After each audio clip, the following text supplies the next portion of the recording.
Right, a very warm welcome back. We're continuing to talk Nation of Champions, which is one of the legacy projects of the Durban 22 Commonwealth Games that are in Africa for the first time.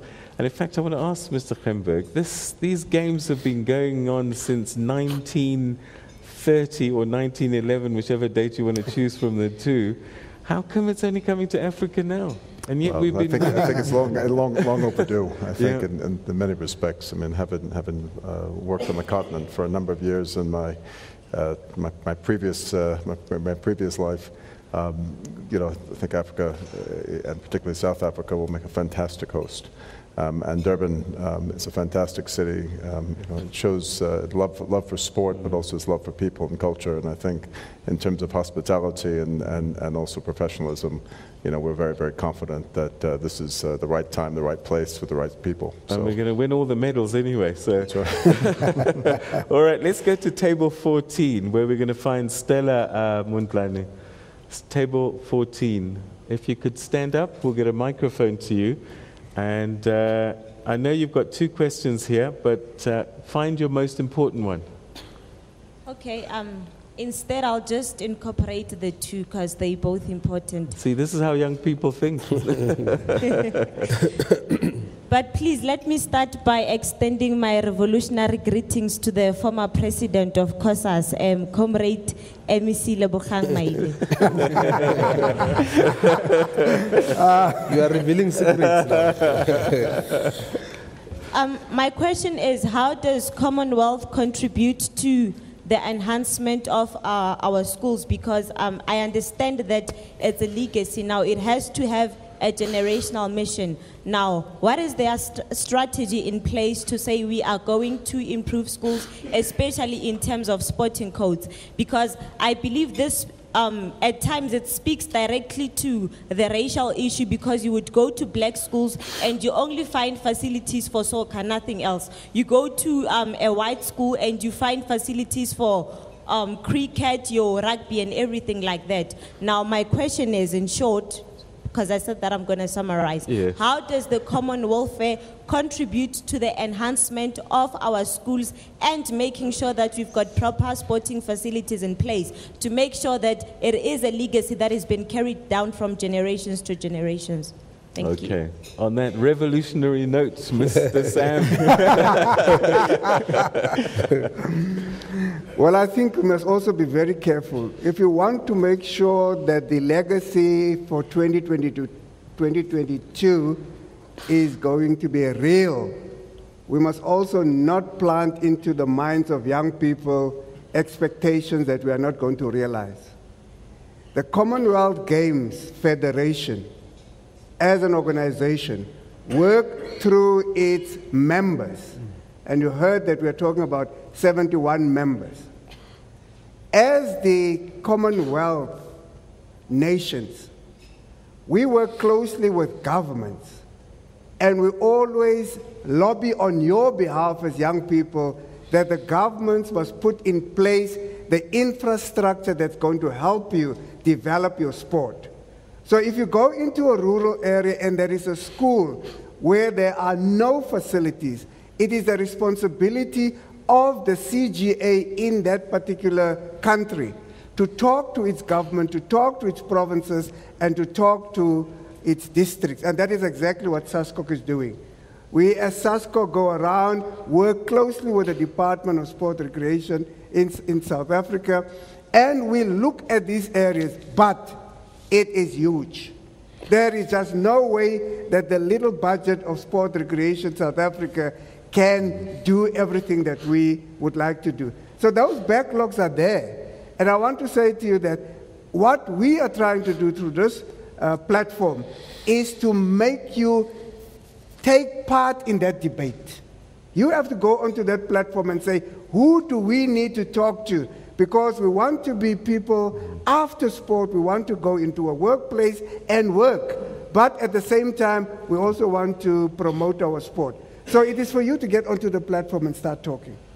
Yeah, maybe on behalf of government, I know that I think 2 years back we adopted the National Sports Plan under the leadership of the Minister. And that sports plan speaks to a whole range of issues, including rolling out of facilities in the different townships and schools, and mobilizing the private sector as well to work with government, because government will never have sufficient resources to deal with all these social problems that we're facing in our communities.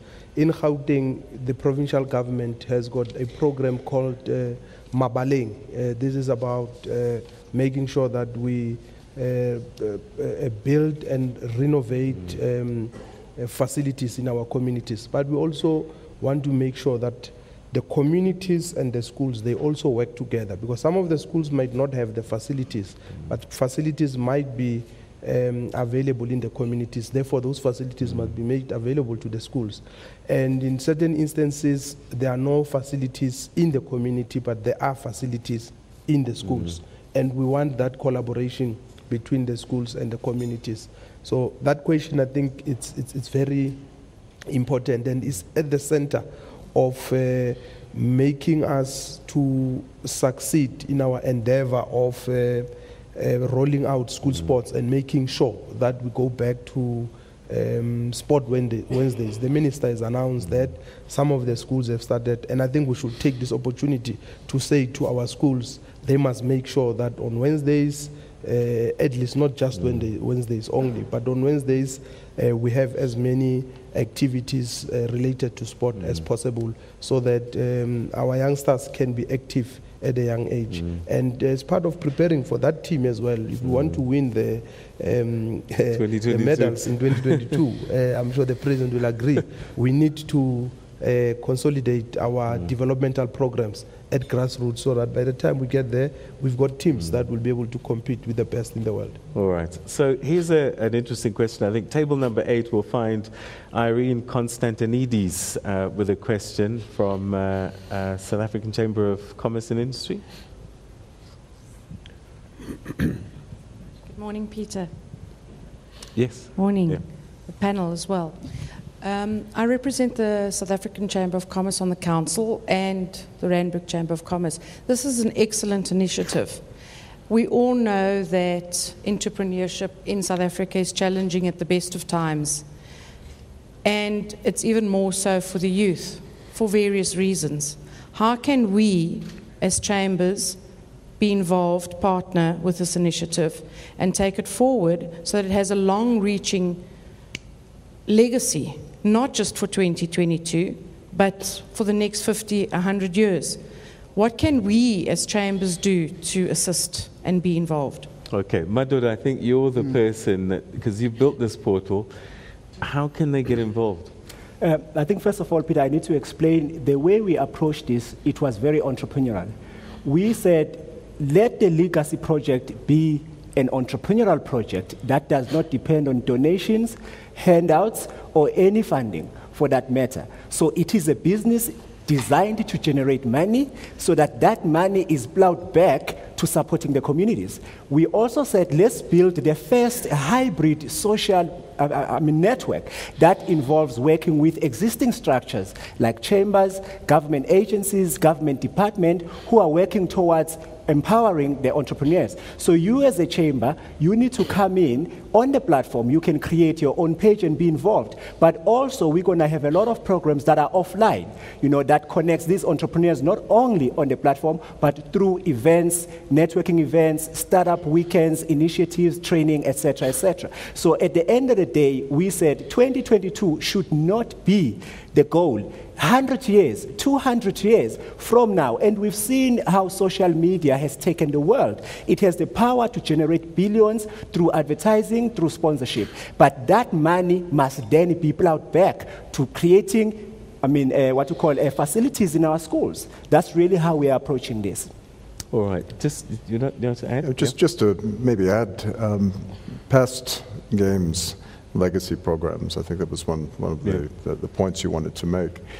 The success of those games have been about not just focusing on that destination of 11 days or 12 days of competition.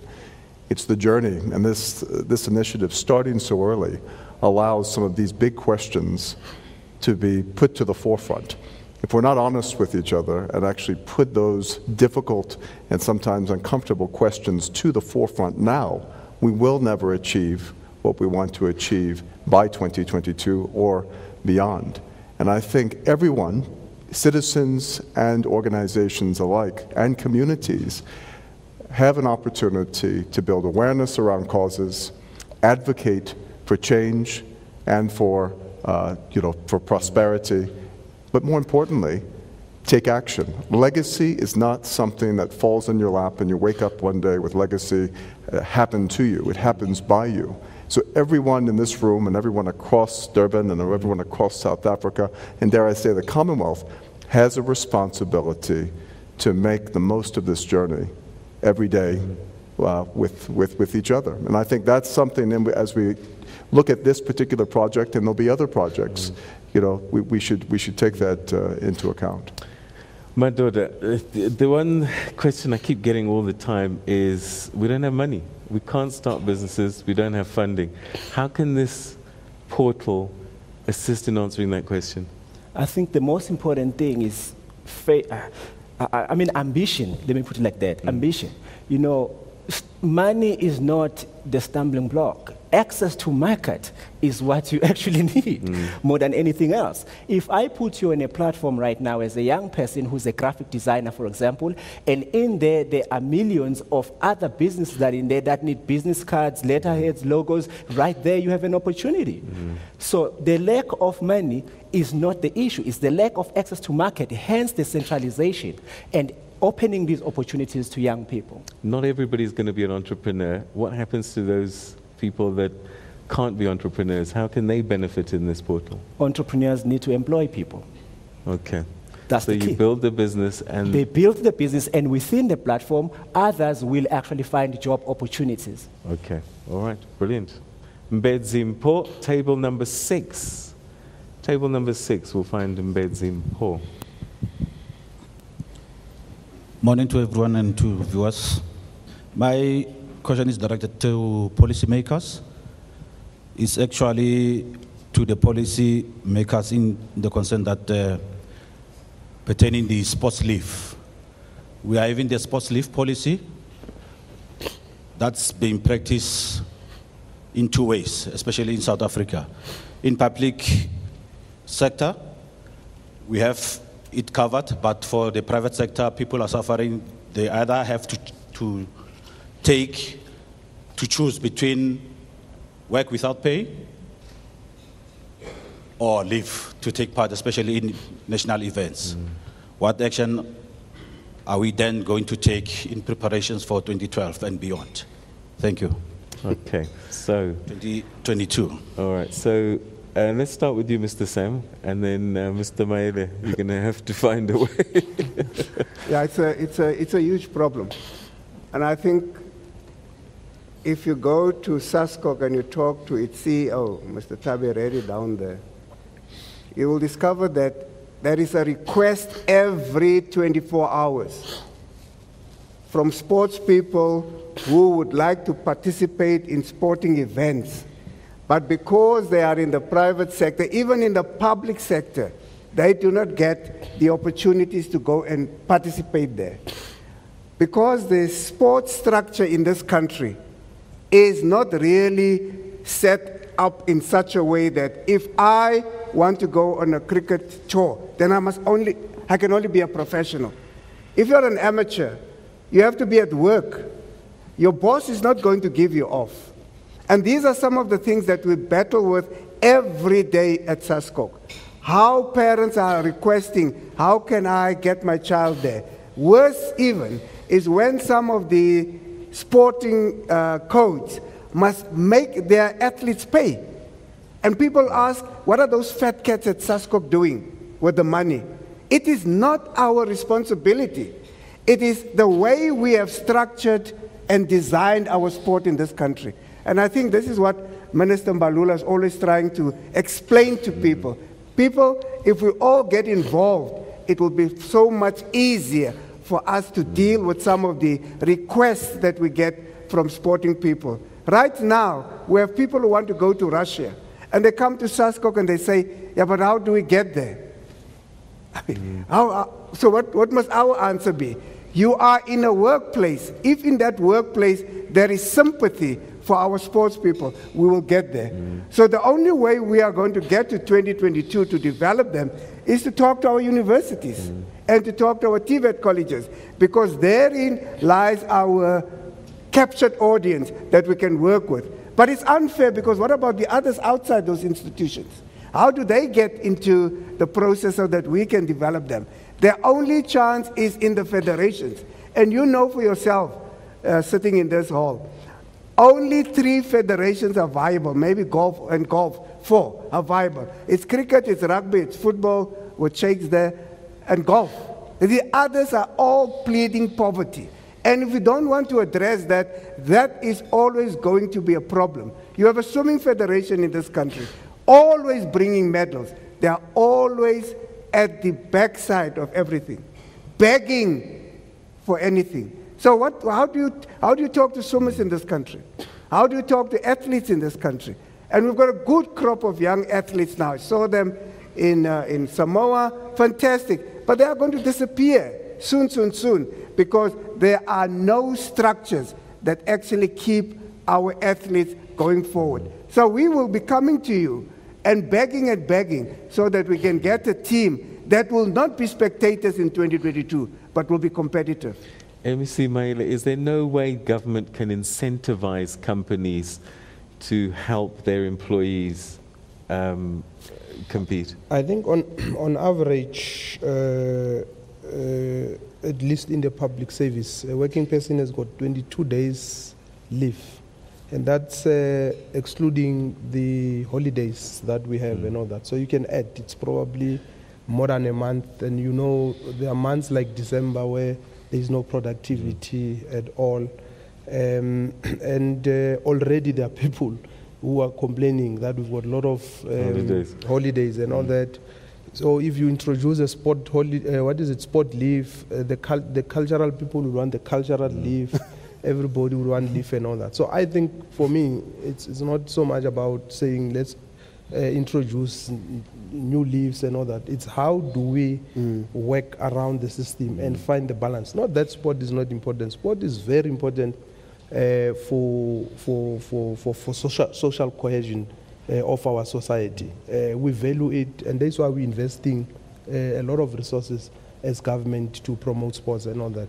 And some of the issues are issues that I think SASCOC and the Minister of Sports should be able to deal with. But I'm sure if I was an entrepreneur and running a company, I wouldn't want my employees to be absent from work for more than 2 months. Otherwise, what is the value? But when you switch on the TV and we're not winning medals, you're the one that's complaining. That is why I'm saying there must be a balance that is struck. Yeah. And within the current regime, we must find a way of making sure. Okay. I'm saying someone has got 22 days, and these 22 days, if they decide that they go, because it's also about patriotism, it's also about sacrificing, it's also about commitment. So if you take 12 or 10 of your days and you dedicate them to your sporting activities, and their husbands and wives will complain.